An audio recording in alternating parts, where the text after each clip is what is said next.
சிவாய நம.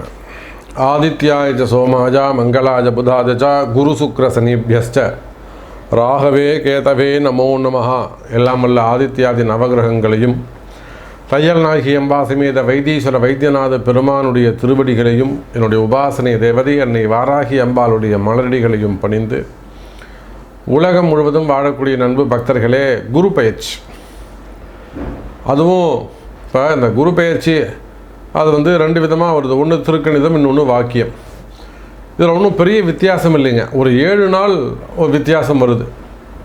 மே மாதம் 26ஆம் தேதி 26/5/2026 மே மாதம், வைகாசி 12ஆம் தேதி செவ்வாய்க்கிழமை அன்றைய தினம் பகல் 11 மணிக்கு குரு பகவான் மிதுன ராசியிலிருந்து கடகராசியில் உச்சம் பெறுகிறார், பயிற்சி அடைகிறார்.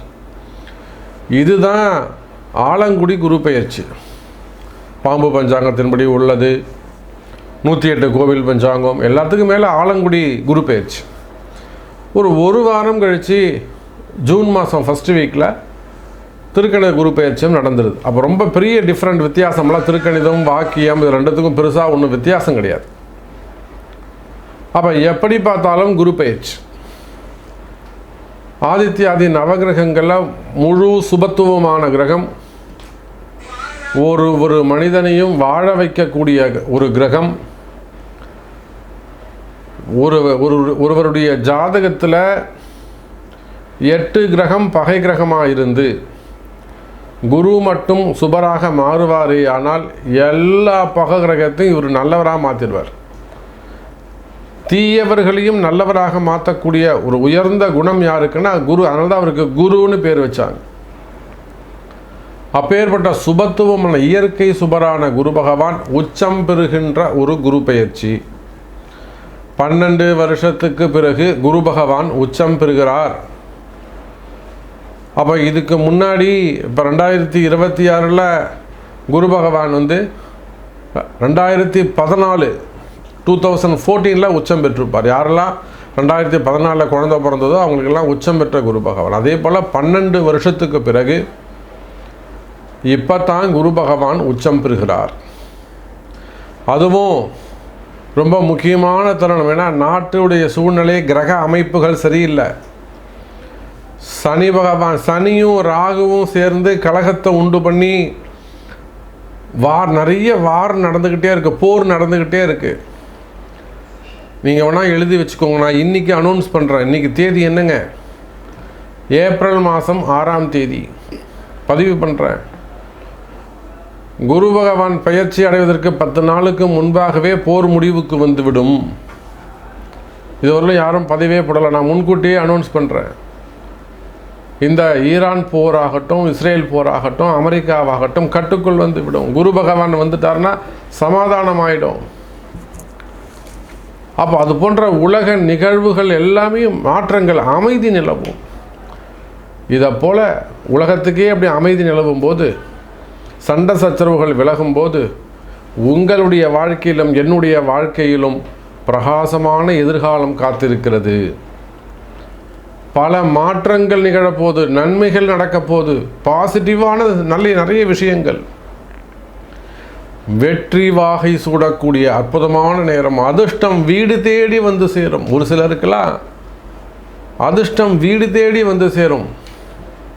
தானாக வெற்றி மேல் வெற்றி குவியும். இப்படியெல்லாம் சுபத்துவமான குரு பயிற்சி. வாருங்கள், உங்கள் ஒவ்வொரு ராசிக்கும் எப்படி இருக்குன்னு பார்த்து விடலாம். ரிஷப ராசி, அற்புதமான கால நேரம். இதனால் வரையில் ராசிக்கு 2ஆம் இடத்தில் இருந்து வந்த 8ஆம் அதிபதி.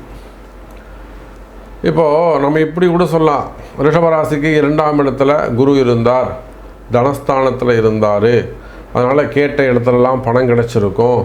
அவன் நான் ரிஷபராசிப்பா, அவனுக்கு சூப்பராக இருந்திருக்கும்பா, அவன் பணத்தை எடுத்து வச்சுக்கிட்டு இல்லைன்றான்ப்பா அவன் அப்படின்லாம் அவங்கள பார்க்குறவங்க என்ன சொல்லுவாங்க? ரிஷபராசிப்பா அவன் மிருகசீரிஷம், ரோகிணி, காசு வச்சுருக்கான் ஆனால் இல்லைன்றான், நடிக்கிறான், பொய் சொல்கிறான் அப்படிலாம் சொல்லுவாங்க.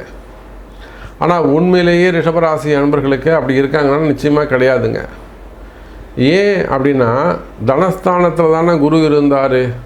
அப்போ அவங்களுக்கு காசு பணம் ரொட்டேஷன்லாம் அப்படி தண்ணிப்பட்ட பாடால இருக்கணும். ஏன் அவங்களுக்கு பணத்தட்டுப்பாடு வந்தது? இதை கண்டுபிடிக்கிறது தான் ஜோசியம். இதை கண்டுபிடிச்சி சொல்கிறவர் தான் ஜோசியர். ஏன் ரிஷபராசிக்கு வந்திருக்காதுன்னா, ராசிக்கு 8 குரு, 8ஆம் அதிபதி தனஸ்தானத்தில் அமர்ந்தால், 8ஆம் அதிபதி 6, 8, 12 மறைஞ்சிட்டாருன்னா நிச்சயமே அதே குரு அவருக்கு நல்லது செஞ்சுருப்பார். இவங்கெல்லாம் சொல்கிற மாதிரி ஊரில் உலகத்தில் சொல்கிற மாதிரி அவங்க வந்து பணங்காசில் படுத்த பொருளுவாங்க. ஆனால் அந்த குரு ரிஷபராசிக்கு 8ஆம் அதிபதியாக மாறி சுபஸ்தானத்தில், குருக்கு பாதகஸ்தானம், அதே சமயம் ரிஷபத்துக்கு 2ஆம் வீடு, அந்த 8ஆம் அதிபதி 2ஆம் வீட்டில் அமைந்து அது பாதக வீடாக குருவுக்கு மாறினதால் ரிஷபத்துக்கு இந்த குருவால் எந்த சப்போர்ட்டும் பண்ண முடியல. பேர் மட்டும் இருக்கும். அவனுக்கு என்னப்பா, அவனுக்கு ஒன்றும் கவலை இல்லை, ரிஷபராசிப்பா, அவன் கொடி கட்டி பறக்கிறான், அவன் மறைச்சி வச்சுருக்கிறான், ஒளிச்சு வச்சுருக்கிறான், இப்படிலாம் ஊரில் உலகத்தில் உங்களை சொல்லிக்கிட்டு இருப்பாங்க. ஆனால் நீங்கள் படக்கூடிய கஷ்டம் என்ன அப்படிங்கிறது அவங்க யாருக்கும் தெரியாது. அப்போ அந்த அளவுக்கு குடும்ப கஷ்டமாக இருக்கலாம், குடும்பத்தில் ஏதேனும் நிகழ்ச்சிகள் நடந்திருக்கலாம். இன்னும் சொல்லப்போனால் ஒரு சில ரிஷபராசி அன்பர்களுக்கெல்லாம் குடும்பத்தில், ஃபேமிலியில் ஒரு பெரிய இழப்புகள் ஏற்பட்டிருக்கும். அவர் அடையாளமாக குறிப்பிட்டு சொல்லும்படி எனக்கு 25 கொஞ்சம் பெட்டராக இல்லைங்க, அவ்வளோ நல்லா இல்லைங்க அப்படின்னு சொல்லக்கூடிய வகையில் ஒரு பெரிய இழப்புகள் ஏதாவது ஏற்பட்டிருக்கலாம், ஏமாந்துருக்கலாம், அல்லது ஒரு வளர்ச்சி மிஸ் ஆகிருக்கலாம். அப்போ பணங்காசு எங்கேயா போய் மாட்டியிருக்கலாம், உறவு முறைகளை இழந்திருக்கலாம். அப்போ இப்படியெல்லாம் கஷ்டப்படக்கூடிய ரிஷபராசி என்பர்களே, உங்களுக்கு நன்மை செய்வதற்குத்தான் இந்த குரு பயிற்சி வருகிறது. இப்போ 3ஆம் இடம் அப்படிங்கிறதும் மறைவு ஸ்தானம் தான், அது தெரியும் இல்லையா உங்களுக்கு. நான் என்ன சொன்னேன், 8ஆம் அதிபதி 2இல் இருந்ததுனால் இந்த தனஸ்தானம் என்பது ரிஷபராசிக்கு ஆக்டிவேட் ஆகலை, வேலை செய்யலை. அதை அவரே 6, 8, 12 மறைந்திருந்தாருனாக்கா சூப்பராக வேலை செஞ்சுருக்கும் அப்படின்னு ஒரு வார்த்தை சொன்னேன். ஜோசியம் என்பது ஒரு பெரிய கடலுங்க. நாமெல்லாம் எளிமையாக இப்போ இன்றைக்கி அவங்கவுங்க வாய்க்கு வந்ததெல்லாம் சொல்லிக்கிட்டு இருக்காங்க, என்னென்னமோ சொல்கிறாங்க. சரி, நாம் அதெல்லாம் விட்டுடுவோம். ரிஷபராசி எடுத்துக்கிட்டிங்கனாக்கா, இந்த குரு பயிற்சி ராசிக்கு 3ஆம் இடத்தில் குரு பகவான் உச்சம் பெறுகிறார். அப்போ 8ஆம் அதிபதி உச்சம் பெறலாமா? பெறக்கூடாது. ஆனால் அவர் எந்த ஸ்தானத்தில்? மறைவு ஸ்தானத்தில் உச்சம் பெறுகிறார். 3ங்கிறதும் மறைவு ஸ்தானம், நல்லா வேலை செய்யும். 2வது, உங்கள் பாக்யாதிபதி சனி பகவான், 9ஆம் அதிபதி பாக்யாதிபதியாக வரக்கூடிய சனி பகவான் அந்த குருவை பார்க்குறாரு, மீனத்திலிருந்து பார்க்குறாரு. திரிகோண தொடர்பு. போராத குறைக்கு 10ஆம் மாதத்திலிருந்து, அக்டோபர் மாதத்திலிருந்து, புரட்டாசி மாதத்திலிருந்து ராகுவும் மகர ராசிக்கு வந்து, கேது கடகராசிக்கு வந்து, ராகு கேது தொடர்பு ஏற்பட போகுது. அப்போ பாருங்கள், ஒரு ராசிக்கு பலன் சொல்லணும்னா ஏன்னா நம்ம சொல்லக்கூடியது ஒரு வருஷத்துக்கான பலன், அடுத்த மே மாதம் வரையிலும் வரக்கூடிய பலன். அப்போ ஒரு ராசிக்கு பலன் சொல்லும்போது எல்லா கிரகத்தையும் சுற்றி பார்த்து தான் பலன் சொல்லணும். ஆகவே ரிஷபராசி அன்பர்களே, இந்த குரு பயிற்சி நீங்கள் போன குரு பயிற்சியில் என்னெல்லாம் எதிர்பார்த்தீங்களோ அதெல்லாம் இந்த குரு பயிற்சியில் கிடைக்கும். அப்படி சொல்கிறேன் நான்.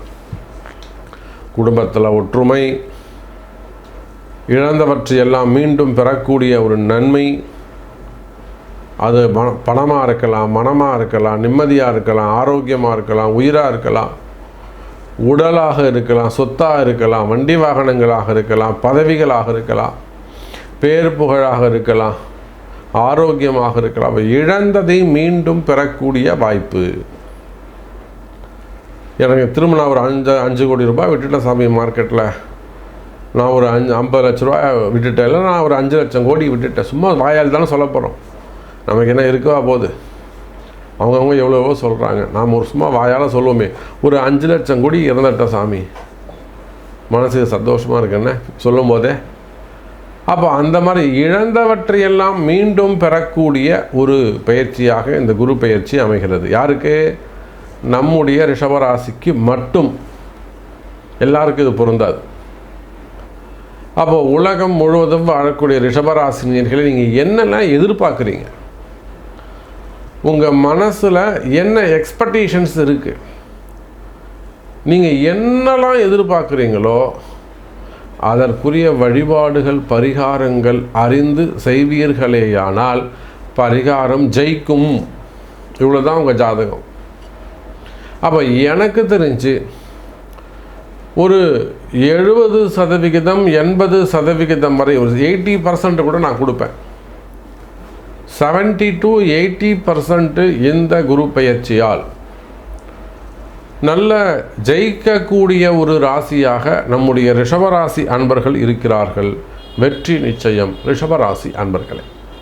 அதே போல் இந்த குரு பயிற்சி பரிகாரம் ரொம்ப ரொம்ப முக்கியம். எல்லா ராசிக்கும் நம்ம சொல்லியிருக்கிறோம்.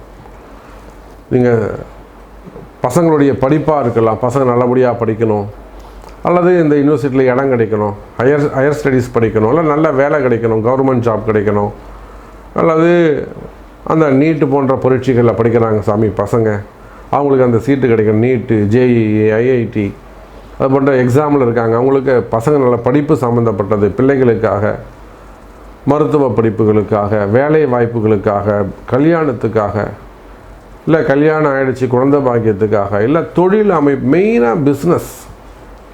அப்போ எல்லா பிரார்த்தனைகளுக்கும் குரு பயிற்சி பரிகாரம் முக்கியம்.